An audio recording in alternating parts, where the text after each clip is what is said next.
महाभारत के युद्ध में जब धर्म और अधर्म के बीच टकराव हुआ, तब एक योद्धा ऐसा था जिसकी प्रतिज्ञा, शौर्य और बलिदान ने उसे अमर बना दिया। यह कहानी है भीष्म पितामह की, एक महान योद्धा जिसने अपने जीवन को केवल कर्तव्य और धर्म के लिए समर्पित कर दिया। भीष्म का जन्म देवव्रत के रूप में हुआ था। वह हस्तिनापुर के महाराज शांतनु और देवी गंगा के पुत्र थे।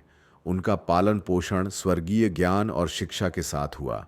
परशुराम जैसे गुरु से उन्होंने शस्त्र विद्या प्राप्त की और कम उम्र में ही अपनी वीरता का प्रदर्शन किया। बचपन से ही देवव्रत अपने धर्म और कर्तव्य के प्रति सजग थे और उनके व्यक्तित्व में गहरी समझ और नेतृत्व क्षमता थी। देवव्रत का जीवन उस समय बदल गया जब उनके पिता महाराज शांतनु सत्यवती से विवाह करना चाहते थे। लेकिन सत्यवती के पिता को भय था कि उनके वंश को गद्दी नहीं मिलेगी। तब देवव्रत ने भरी सभा में भीष्म प्रतिज्ञा ली। वह जीवन भर ब्रह्मचारी रहेंगे और कभी भी हस्तिनापुर की गद्दी पर दावा नहीं करेंगे।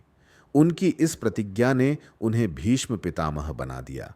यह प्रतिज्ञा केवल शब्द नहीं थी, यह एक ऐसा त्याग था जो इतिहास में अद्वितीय है।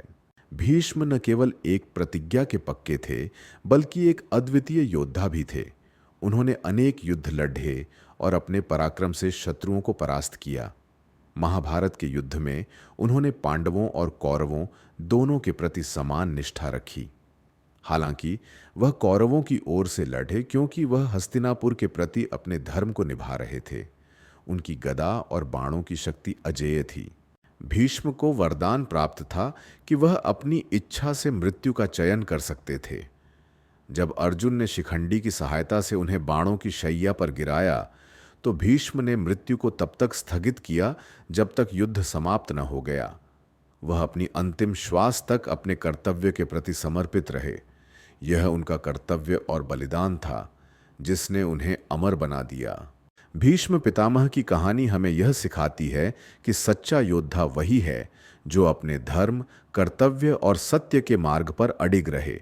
उनकी प्रतिज्ञा, शौर्य और बलिदान सदियों तक हमें प्रेरित करते रहेंगे। उनकी मृत्यु के समय दिए गए उपदेश आज भी जीवन के मार्गदर्शन के लिए अमूल्य हैं।